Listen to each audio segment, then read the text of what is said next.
Assalamu Walaikum. Hello friends, how are you? Welcome back to my another video. In this video, I am going to show you how to combine multiple columns in Excel into one column with dash. Let's get started.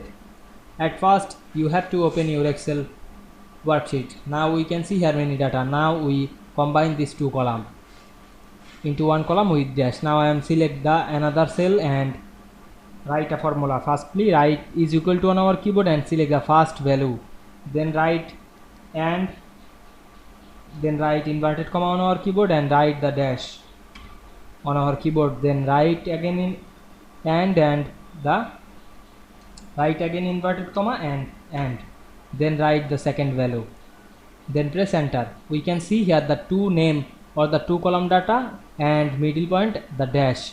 Now I am select the data and select the plus icon and drag on our mouse. Now we can see we combine this two column with dash into one column easily. I hope you enjoyed my video. Please like, comment, share and subscribe my channel. Thanks for watching.